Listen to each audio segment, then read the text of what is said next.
Бацбийцы – потомки ингушей. Они переселились в Грузию несколько веков назад.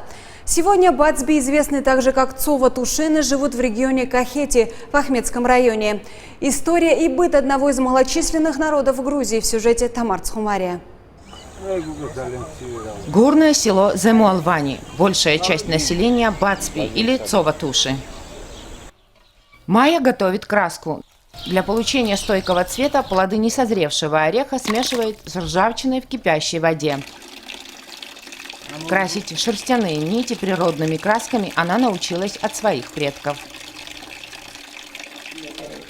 Ткет ковер по старинному традиционному методу. Траекторию каждой нити рассчитывает по миллиметрам. Майе было 20, когда бабушка обучила этому ремеслу. Теперь ковры содержат ее семью. Почти 30 лет я занимаюсь этим ремеслом. Работа очень сложная, но я хочу сохранить традицию. Она постепенно теряется. Сегодня ковры в Грузии вручную ткут уже не так часто, потому продукция пользуется большой популярностью. Такие ковры держатся больше века. Некоторые традиции и уникальные обычаи бацби сохранили до сих пор. У них два родных языка – архаичный ингушский и грузинский. Хотя бацбийцы признаются, молодежь предпочитает говорить на грузинском. Бацби – малочисленный вайнахский народ. На территории Грузии они оказались в XVI веке. Тогда несколько ингушских тейпов откололись от галгайского общества и перешли в Грузию. Бацби – единственные в мире вайнахи, исповедующие православие. Сегодня их около 3000 человек. Скотоводство и отгонное овцеводство – основное занятие бацбийских мужчин.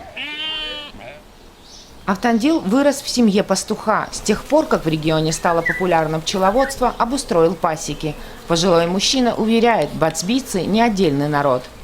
Мы Цова-Туши, но себя называем Бацбий. Для всех остальных мы просто Туши. В записях этнографа Бессариона Нижарадзе говорится о том, что Бацби жили на территории Грузии в сванском селении Ушгули еще до 16 века. Они защищали границу. Бацби то же самое, что и Туши, а значит грузины. Любопытно и то, что среди бацбийцев существует понятие «вайнах», которое переводится как «наш народ» и подразумевает общность чеченцев и ингушей. Они себя называют вайнахами-грузинами. Тамар Цхумария, Леван Кантидзе, Грузия, канал ПИК.